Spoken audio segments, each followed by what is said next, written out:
जय हिंद सोल्जर्स। आज हम एयरफोर्स 2027 के लिए इंग्लिश के मॉक टेस्ट को स्टार्ट करने जा रहे हैं, जिसमें आपको मिलेंगे हूबहू एग्जाम में जिस लेवल के क्वेश्चन आते हैं उस लेवल के क्वेश्चन को। चैनल को सब्सक्राइब करें ताकि आप कोई भी मॉक टेस्ट मिस ना कर सकें। और दूसरी बात, लास्ट में 20 में से कितने आपके सही हुए कमेंट करके जरूर बताएं। चलिए बिना किसी देरी के आज के सेट नंबर फर्स्ट को स्टार्ट करते हैं ना। इसमें एयरफोर्स के लिए मॉडल जो टेस्ट पेपर है सेट 1 है। 20 क्वेश्चन है, टाइम भी 20 मिनट का होगा और जो लेवल होगा वो जो ऑफिशियल सिलेबस है उसके अकॉर्डिंग होगा। चलिए काम करते हैं। सबसे पहले लिखा है आपके सामने आरसी। आरसी को सोल्व करने के लिए मैं आपको बताऊं, अगर पर्सनल एक्सपीरियंस के अकॉर्डिंग, तो आपको क्या करना है, सबसे पहले क्वेश्चंस को पढ़ना है। सबसे पहले क्वेश्चन पढ़ेंगे, क्वेश्चन पढ़ने के बाद फिर आरसीस पर आएंगे, क्योंकि एयरफोर्स में जो आरसी पूछा जाता है रीडिंग कॉम्प्रिहेंशन, उसमें 3 या 4 या 5 क्वेश्चन होंगे, जिसमें से 2 या 3 क्वेश्चन ऐसे होंगे जिसका आंसर आपको पैसेज के अंदर ही मिलेगा। वैसे तो 5 के होंगे, लेकिन 3 क्वेश्चन के आंसर हुबहू पैसेज में दिए गए होंगे, अलग से एफर्ट लगाने की जरूरत नहीं है। तो सबसे पहले आप क्वेश्चन पढ़ें, क्वेश्चन पढ़ने के बाद फिर अपने को किधर चलना है, आरसीस पे चलना है। चलिए क्वेश्चन पढ़ लेते हैं। पहला क्वेश्चन आपके सामने लिखा है, पेनिशिया का मीनिंग बताना है आपको कि जो ऑथर है वो पेनिशिया वर्ड से क्या समझता है। दूसरे की अगर मैं बात करूं तो आपको बताना है कि जो मेन कंसर्न है एआई से रिगार्डिंग पैसेज में वो क्या है। 4 ऑप्शन दे रखे हैं उसने। अगला, क्या रिक्वायरमेंट है हैंडल करने को फ्यूचर के एआई की, यह तीसरा क्वेश्चन। चौथा क्वेश्चन, सिनोनिम बताना है रोबस्ट का। ये 4 क्वेश्चन है, इन चारों क्वेश्चंस का आपको पैसेज के अकॉर्डिंग आंसर करना है। चलिए बिना किसी देरी के सबसे पहले पैसेज को पढ़ते हैं और उसके बाद इनको क्वेश्चन को आंसर करने का ट्राई करते हैं। देखिएगा, जो रैपिड एडवांसमेंट है, जो बहुत तेजी से एडवांसमेंट हुए हैं सर आर्टिफिशियल इंटेलिजेंस एआई में, वो क्या कर दे रहे हैं, स्पार्कल कर दे रहे हैं ग्लोबल डिबेट को। मतलब जो ग्लोबल डिबेट है उसको वो बढ़ा दे रहे हैं, स्पार्कल कर दे रहे हैं। आगे सीखिएगा, वाइल सम व्यू, कुछ का तो व्यू है कि जो पेनिशिया है किसका, ह्यूमन प्रॉब्लम्स का पेनिशिया है कौन, एआई। पेनिशिया मतलब हर एक चीज को सोल्व करने वाला, हर एक कठिनाई से बाहर निकलने वाला। क्या बोला अपन ने, जो बहुत तेजी के साथ एडवांसमेंट हुआ है आर्टिफिशियल इंटेलिजेंस में, वो क्या है, उसने ग्लोबल डिबेट को जन्म दे दिया है। कुछ का मानना है कि सर हर एक तरह की ह्यूमन प्रॉब्लम का एआई आंसर दे रहा है, हर एक प्रॉब्लम का सॉल्यूशन है। जैसे कि मेडिकल डायग्नोस हो गया, क्लाइमेट चेंज हो गया, इन दोनों का सॉल्यूशन आप एआई से करवा सकते हो। आगे देखिएगा, जबकि अदर क्या कर रहे हैं सर, वॉर्न कर रहे हैं इसको टेक्नोलॉजिकल किसके रूप में, सिंगुलरिटी के रूप में। कि देखो कुछ क्या कर रहे हैं, बहुत ही ध्यान से समझना। वाइल अगर लाता है ना तो कॉन्ट्रास्ट बताता है, पहले पॉजिटिव बताया तो बाद में कैसे बताएगा, नेगेटिव। तो वाइल के बाद कैसी टोन लिखी थी, पॉजिटिव, कि ह्यूमन के लिए अच्छा है, हर एक काम कर सकता है, चाहे वो मेडिकल डायग्नोस्टिक हो या फिर क्लाइमेट चेंज हो। आप कैसी टोन आएगी सर, नेगेटिव टोन आएगी। तो नेगेटिव टोन क्या है, कुछ ऐसा मानते हैं कि जो मशीन से ये सरपास कर सकती है किसको, ह्यूमन इंटेलिजेंस को। मतलब जो ह्यूमन इंटेलिजेंस है ना उसको भी पीछे छोड़ सकती है कौन, ये सभी के सभी मशीन्स, जो कि आर्टिफिशियल इंटेलिजेंस की यहां पर बात कर रहा है। आगे सीखेंगे, आगे क्या बोलना चाह रहा है वो, द कंसर्न, जो कंसर्न है वो ये नहीं है कि जॉब चली जाएगी। एआई आने से सबसे मेन कंसर्न जॉब जाने का है, तो मेन कंसर्न जॉब जाने का नहीं है सर। जबकि बट लगा, जबकि इथिक्स की बात कर लो, वो जो इथिक्स में लॉस होगा या जो ह्यूमन एजेंसी में लॉस होगा वो सबसे बड़ा होगा। सामने वाला ये बताना चाह रहा है कि एआई के डेवलप होने पर सबसे मेन खतरा जॉब जाने का नहीं है सर, उससे ज्यादा खतरा है एक तो ह्यूमन एजेंसी का, और दूसरा जो उसके इथिक्स होते हैं ना, मौलिक जितनी चीजें होती है उनके चेंज हो जाने का खतरा है। नेविगेट करने के लिए फ्यूचर को किसके, एआई के, हमको चाहिए रिबस्ट करना रेगुलेटरी फ्रेमवर्क को। रेगुलेटरी फ्रेमवर्क को मतलब इसका एक प्रॉपर ढांचा बनाना पड़ेगा। एक प्रॉपर क्या बनाना पड़ेगा सर, ढांचा बनाना पड़ेगा एआई का। और AI remains a tool of human empowerment. AI सिर्फ क्या रहना चाहिए, एआई में सिर्फ एक टूल रहना चाहिए किसका, ह्यूमन एम्पावरमेंट का। एम्पावरमेंट मतलब बढ़ने का, सशक्तिकरण का, rather than a threat of to our existent, ना कि ये हमारे लिए क्या होना चाहिए सर, एक थ्रेट होना चाहिए। कुल मिला के ये पूरा का पूरा पैसेज एआई के ऊपर है। मैं पूरा कंसाइज करके इसको आपको बताता हूं। सामने वाला बोल रहा है कि जो एआई में अभी तेजी से बढ़ोतरी हुई है उसने ग्लोबल डिबेट पर एक डिबेट को जन्म दे दिया है ग्लोबल लेवल पर। कुछ लोग ऐसा मानते हैं कि ये ह्यूमंस के सारे प्रॉब्लम का सॉल्यूशन है, चाहे वो मेडिकल हो चाहे वो क्लाइमेट चेंज हो। लेकिन कुछ ऐसा मानते हैं कि भैया जो एआई है ये मानव के लिए खतरा है, क्योंकि जैसे जैसे इसका एडवांसमेंट होता जाएगा तो सबसे मेन जो चीज है वो जॉब जाने का खतरा नहीं होगा, जबकि मानव के एथिक्स का जाने का खतरा है। इसीलिए अगर हम फ्यूचर देख रहे हैं एआई का, तो हमें एक बहुत ही प्रॉपर बुनियादी ढांचा बनाने की आवश्यकता है, जिसके थ्रू हम एआई पर काम करेंगे। ये इंश्योर करने की जरूरत है कि एआई सिर्फ एक क्या रहे, एआई सिर्फ एक टूल रहे, ये मानव जाति के लिए खतरा ना बने। तो इसका एक बुनियादी ढांचा आप लोगों को बनाना पड़ेगा। चलिए अब चलते हैं क्वेश्चंस की तरफ, ध्यान से पढ़ते चलिएगा। क्वेश्चन दिखा पहले वाला, what does the author mean by calling AI a panacea? Panacea क्यों बोला उसने एआई को? क्योंकि वो ह्यूमन की सारी जरूरतों की पूर्ति कर सकता है, सारी प्रॉब्लम का सॉल्यूशन है सर। तो देखते चलिए। डेंजरस थ्रेट है, नहीं बताया उसने ह्यूमन के लिए। यूनिवर्सल रेमेडी है, यूजलेस टूल है या मास्टरी है? देख लो, यूनिवर्सल रेमेडी है। यहां देखो आप, एआई इंटेलिजेंस जो है स्पार्कल कर दिया क्लोपिड डेविड को। ये पेनिशिया है किसका?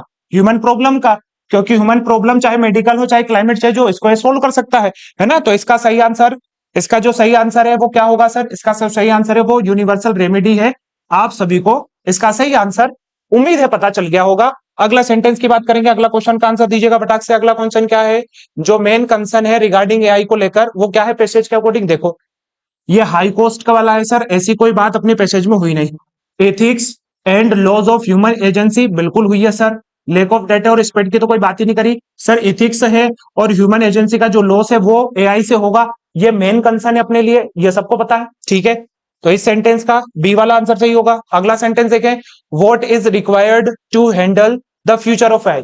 एआई के फ्यूचर को हैंडल करने के लिए सबसे ज्यादा रिक्वायरमेंट किसकी? पढ़ो, मोर कंप्यूटर्स लाने की कोई बात नहीं हुई सर। रिवर्स करना है रेगुलेटरी फ्रेमवर्क को, एक ढांचा बनाना पड़ेगा प्रॉपर, आप सभी को दिख गया था, है ना। बैन भी नहीं करना है, हाई टैक्स भी नहीं लगाना है, सिर्फ रिवर्स करना है, एक प्रॉपर ढांचा बनाने हैं एआई को लेकर, बाकी सब काम हो जाएगा, ठीक है। अगली बात कर लेंगे। अगला देखो, सेनोनिम बताना है रिवर्स्ट का। तो रिवर्स्ट मतलब मैंने अभी आपको बता दिया था, रिवर्स्ट मतलब एक प्रॉपर ढांचा बनाने की जरूरत है। तो प्रॉपर ढांचा मतलब वीक तो इसका सेनोनिम होगा नहीं, फ्लेक्सिबल भी नहीं होगा, स्मॉल भी नहीं होगा, स्ट्रॉन्ग एंड हेल्दी होगा, है ना। ढांचा बन जाएगा तो स्ट्रॉन्ग एंड हेल्दी हो जाएगा चीजें। तो सभी को समझ में आ गया कि रिवर्स का सिनोनिम है सर स्ट्रॉन्ग एंड हेल्दी, सी वाला इसका सही आंसर होगा। तो इसी तरीके से मात्र 5 या 3 मिनट के अंदर आप क्या बना सकते हैं, आरसीएस को बहुत अच्छे लेवल का बना सकते हैं, कोई दिक्कत नहीं होगी। चलिए अगला क्वेश्चन, क्वेश्चन नंबर 5 से 8 तक ग्रामर लेवल के क्वेश्चन है, ध्यान से समझिएगा। Each of the students fill in the blank submitted the assignment. हर एक स्टूडेंट ने सबमिट कर दिया असाइनमेंट को। आपको फिल इन द ब्लैंक्स में इन चारों में से एक ऑप्शन को पुट करके देना है। जब भी सेंटेंस के स्टार्टिंग में क्या आ जाए, ईच, और ईच के बाद में क्या लिखा हो सर, कोई प्रेपोजिशन। तो मेरी बात को हमेशा ध्यान रखना, कॉपी पेन लेके बैठना है, और जितने भी मैं कॉन्सेप्ट बताते चलता हूं उनको पिन पॉइंट एग्री के साथ लिखते चलिएगा, क्योंकि ये ऐसे कैसे एग्जाम में छपेंगे सर, ठीक है। चलिए, ईच के बाद अगर ऑफ लगा है ना सर, तो वहां पर हमेशा आपको याद रखना है 2 बातें। पहला, हमेशा नाउन प्लूरल होगी, और दूसरा हमेशा वर्ब सिंगुलर होगी। एक बार और सर बातों को बिल्कुल ध्यान से समझिएगा, 2 बातें मैंने आपको समझाई। सबसे पहली बात, ईच के बाद अगर ऑफ लगा है तो नाउन होगी सर प्लूरल और वर्ब होगी सर सिंगुलर। करते चलो काम। ईच दिखा, ईच के बाद नाउन कैसे लिखी है प्लूरल, तो वर्ब कैसे आएगी सिंगुलर, सिंगुलर वर्ब होती है, तो ये 3 तो चले गए, सिर्फ एक एज हैज ही बचा था, वो अपना बिल्कुल सही आंसर हो जाएगा। उम्मीद है चीजें समझ में आ गई होगी। ईच के बाद ऑफ, तो plural noun singular verb, plural noun थी, सिंगुलर वर्ब की जरूरत थी, जो सिर्फ एक ही जगह पर लिखा है, सही आंसर हो जाएगा अपना। चलिए अगले सेंटेंस की तरफ बढ़ेंगे।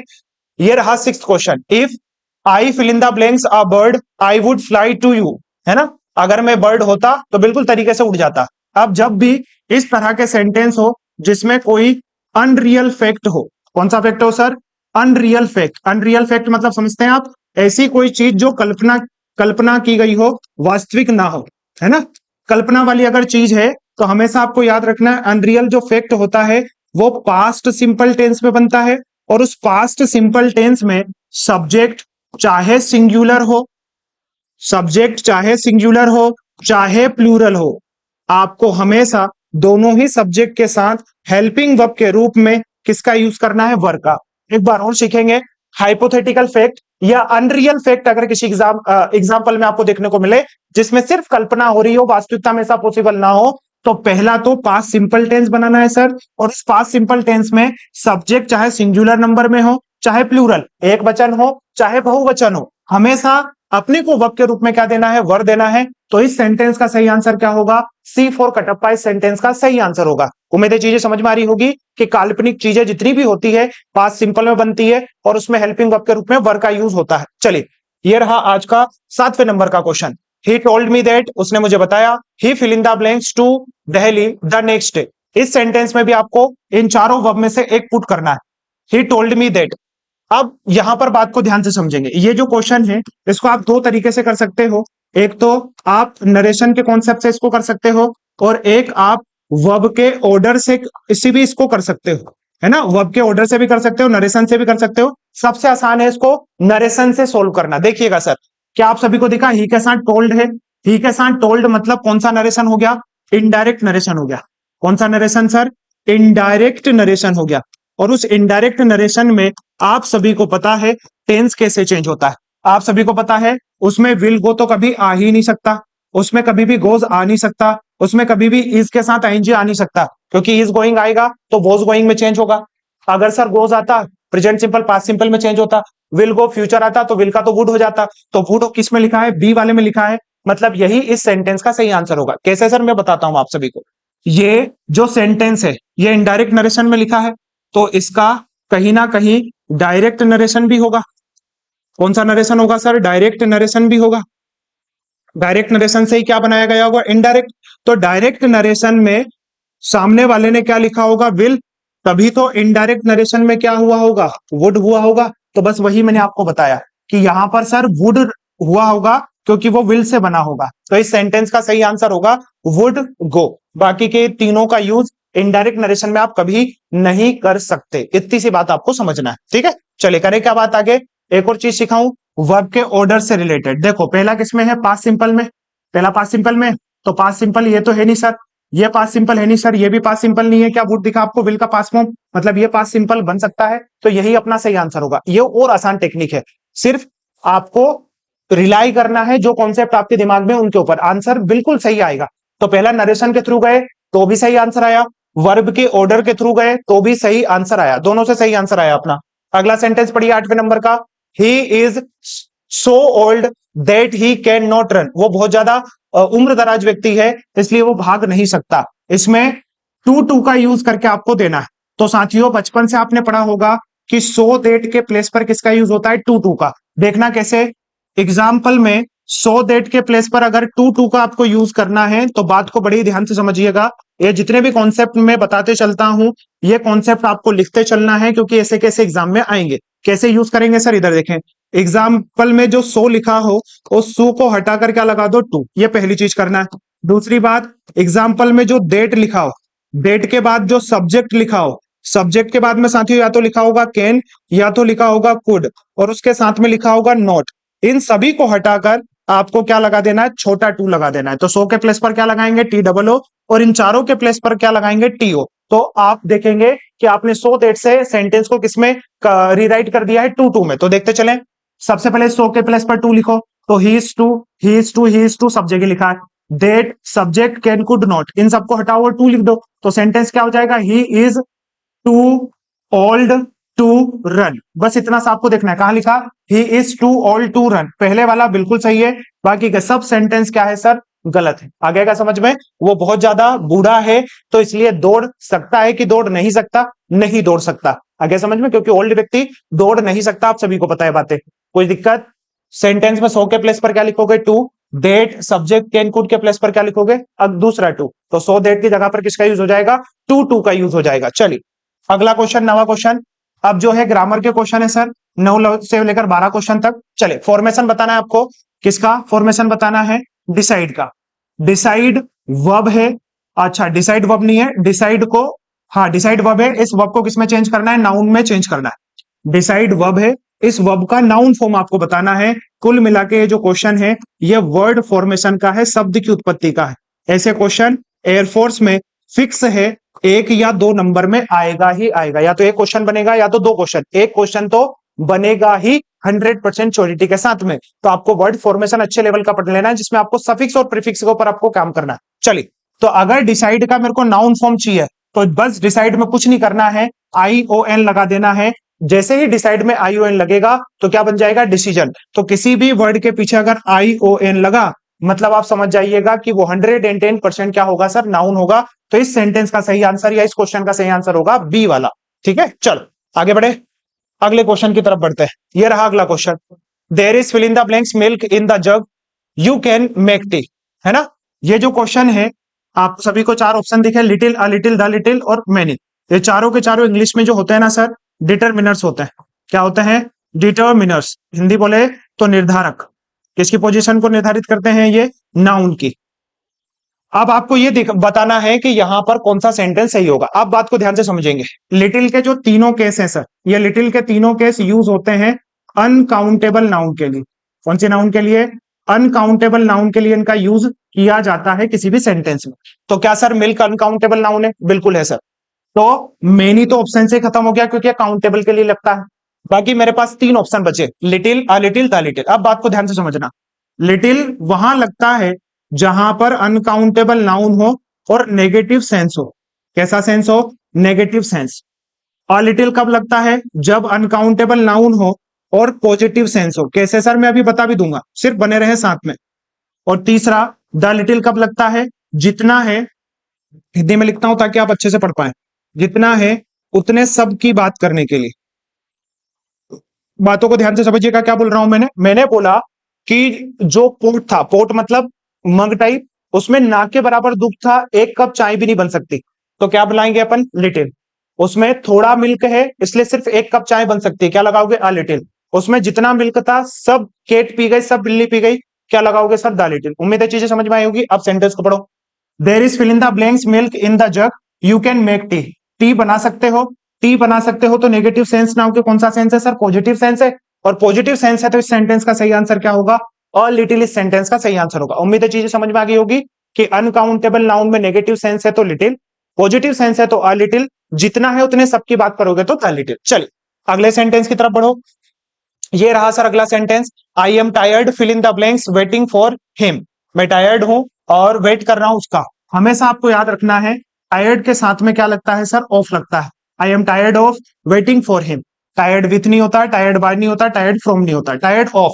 आई am tired of waiting for him. ठीक है, तो ये प्रेपोजिशन का क्वेश्चन था और फिक्स्ड प्रेपोजिशन के क्वेश्चंस बढ़िया लेवल के एग्जाम में पूछे जाते हैं। तो आपको फिक्स्ड जो प्रेपोजिशन होते हैं उन फिक्स्ड प्रेपोजिशंस के क्वेश्चंस को भी बहुत अच्छे से कमांड करके एग्जाम में जाना है।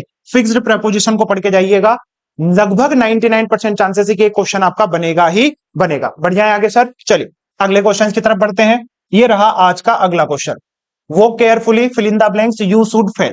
बहुत ही बढ़िया लेवल का क्वेश्चन है, लेकिन विद इन सेकंड आंसर कैसे देना है अगर ये जानना है तो बस 1 मिनट मेरे साथ बने रहें। मैं ऐसे क्वेश्चंस का विद इन सेकंड आंसर कैसे दिया जाएगा वो आपको समझा दूंगा। देखिएगा, जब भी इस तरह का सेंटेंस हो जिसमें दो क्लोज हो, वो carefully, you should fail, you should fall, है ना? केयरफुली चलना है नहीं तो तुम गिर जाओगे। अब ध्यान से समझिएगा, जब भी इस तरह के सेंटेंस हो जिसमें तीन बातें हो, देखो सबसे पहले क्या इसमें शुड लगा, शुड के बाद में फॉल मेन वर्ब की फर्स्ट फॉर्म लगी, तो शुड फॉल मतलब कौन सा सिंपल टेंस है सर? प्रेजेंट सिंपल टेंस है। कौन सा टेंस है? Present simple tense. और अगर ऐसा कहीं पर हुआ है ना साथियों, तो सिर्फ ये एक बंदे के साथ हो सकता है और वो है लेस्ट। हमेशा याद रखना, लेस्ट अगर किसी भी सेंटेंस में आया तो तीन बातें फिक्स हैं सर। कितनी बातें फिक्स हैं? तीन। बात को ध्यान से सीखिएगा इधर। लेस्ट अगर आया तो तीन बातें फिक्स हैं। सबसे पहला, लेस्ट अपने आप में कैसा है सर? नेगेटिव है। कैसे? इसका मीनिंग होता है हिंदी में अन्यथा, है ना? बहुत हार्ड वर्क करो अन्यथा आप फेल हो जाओगे। ठीक है, तो अन्यथा क्या है? लेस्ट का मीनिंग है जो कैसा है? नेगेटिव। अगर ये नेगेटिव है तो इसके साथ में कोई भी आप क्या नहीं लिख सकते? नेगेटिव वर्ड नहीं लिख सकते, पहली बात। दूसरी बात, इसके साथ में हमेशा हेल्पिंग वर्ब के रूप में किसका यूज होता है सर? शुड का यूज होता है। और तीसरी बात, हमेशा आपको टेंस कौन सा बनाना है? प्रेजेंट सिंपल टेंस बनाना है। तो लेस्ट से रिलेटेड ये तीन बातें याद रखना। सबसे पहले, वो खुद नेगेटिव है तो उसके साथ कभी भी नेगेटिव वर्ड नहीं आएगा, उसके साथ हमेशा शुड लगेगा। और शुड के साथ में प्रेजेंट सिंपल टेंस मतलब मेन वर्ब की कौन सी फॉर्म आएगी सर? First form. तो देखो, शुड के साथ मेन वर्ब की फर्स्ट फॉर्म थी, नेगेटिव सेंस है, किसका यूज कर देंगे? लेस्ट का। तो इस सेंटेंस का जो सही आंसर होगा वो होगा बी फॉर बाहुबली। चलिए अगले सेंटेंस की तरफ बढ़े। ये रहा 30 नंबर का सेंटेंस जो ओकेप का है। सेनोनिम बताना है सर पेरेलिस का, है ना? इसको पेरेलियोस पढ़ो, ज्यादा अच्छा है। पर मैं इसको कैसे याद रखता हूं वो बताता हूं। क्या अपन ने सबने पढ़ रखा है? पैरालाइज, पैरालाइज पढ़ रखा है। पैरालाइज हो जाना, पैरालाइज हो जाना कैसी बीमारी है सर? एक डेंजरस बीमारी है। तो इससे मैं इसका सेनोनिम याद रख लेता हूं कि सर ये वर्ड लिखा है पेरिलियस, अपन पढ़ लेंगे इसको पैरालाइज। और पैरालाइज क्या है? एक डेंजरियस बीमारी है। तो इसका जो सही सेनोनिम होगा वो क्या होगा? डेंजरस होगा। इसका मीनिंग ही होता है डेंजरस। तो अपोजिट क्या हो जाएगा? अपोजिट सभी को पता है सेफ हो जाएगा सर, है ना, काम हो जाएगा। ठीक है, तो पैरालाइज वर्ड याद रखेंगे, पैरालाइज मतलब एक डेंजरस बीमारी है, तो इसका सिनोनिम होगा सर डेंजरस। उम्मीद है चीजें समझ में आ गई होगी। हमेशा वोकेब को ट्रिक और टेक्निक से याद रखिएगा। जितने ट्रिक और टेक्निक्स आप बनाते चलेंगे उतने ही हाईली चांसेस होंगे कि आपको वो वोकेब या वो वर्ड लंबे समय तक याद हो। तो अब इसको भूल के दिखाओ आप। पैरालाइज, पैरालाइज मतलब क्या होता है? एक डेंजरस डिसीज है, तो पैरालाइज का मीनिंग क्या हो जाएगा सर? डेंजरस हो जाएगा। अगली बात करेंगे, चलिए 13 के बाद ये रहा आज का 14th क्वेश्चन। एंटोनिम बताना है किसका? ट्रांसलेंट का।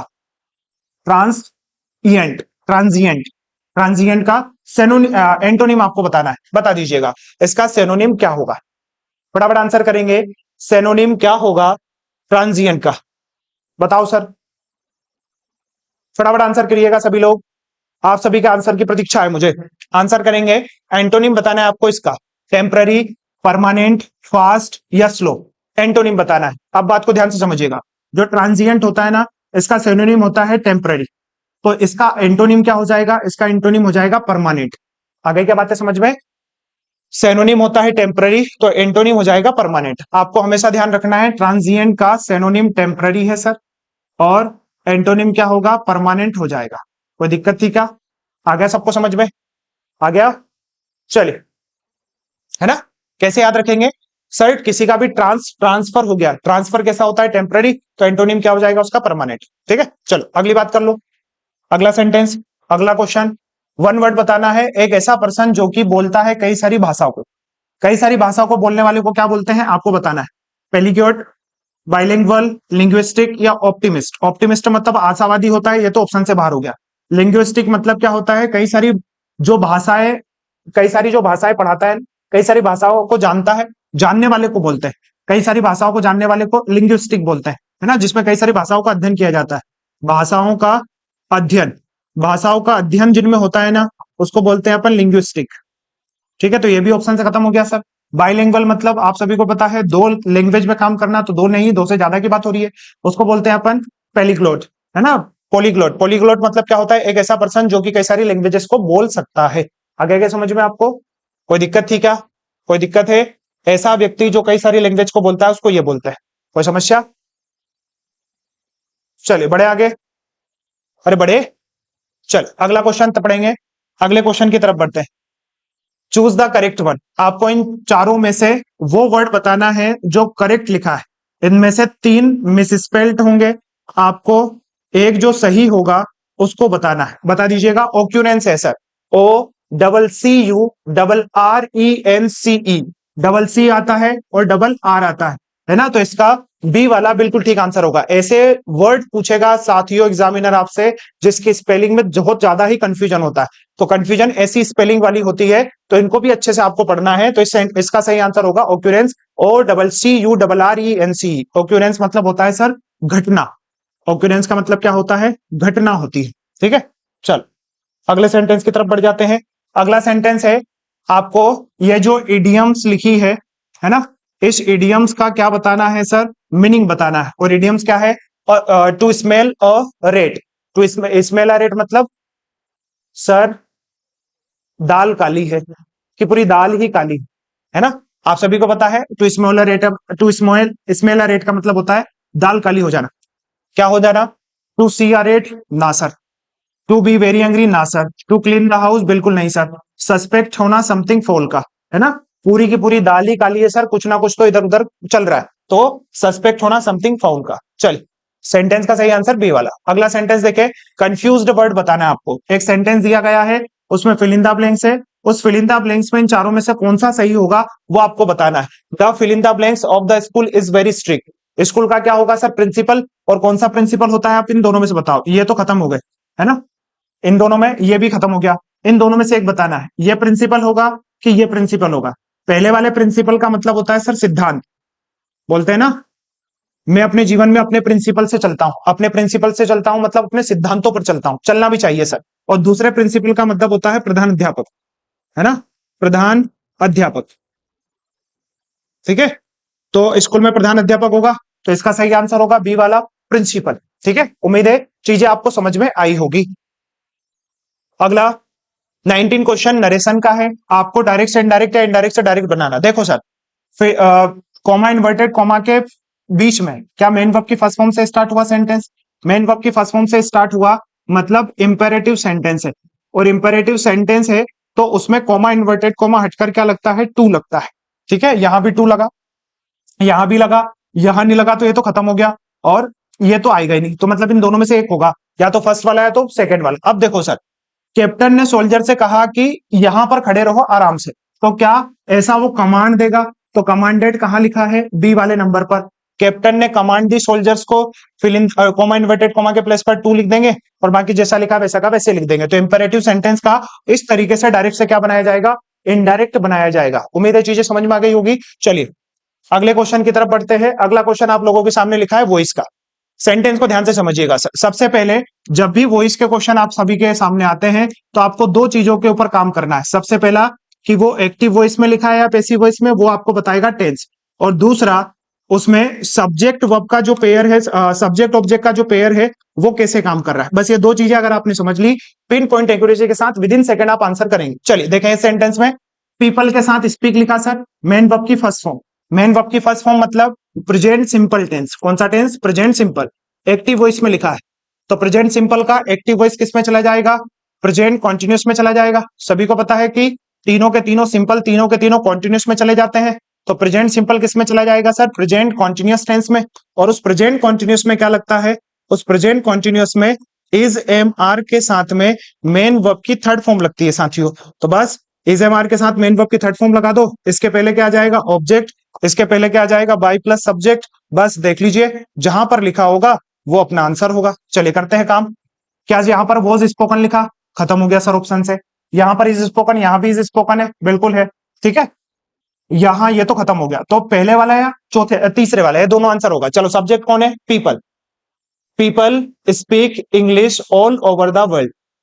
पूरे ही संसार में इंग्लिश लोगों के द्वारा बोली जाती है। अब बात को ध्यान से समझना, अगर किसी भी सेंटेंस में काम करने वाला कोई एकमात्र व्यक्ति है या फिर अंडरस्टूड है व्यक्ति जो काम कर रहा है, तो आप, एक और चीज बता देता हूं, वो अनसर्टेन है, अननोन है, तो आप पैसिव वॉइस में उसको हटा देते हैं, उसको कभी नहीं लिखते। मान लो मैंने बोला कि कल मैं डॉक्टर से इलाज करवा के आया, तो बेटा संसार में इलाज करने का काम कौन करता है? डॉक्टर ही करता है, तो क्या उस काम को करने वाला एकमात्र है? हटा दो पैसिव वॉइस में।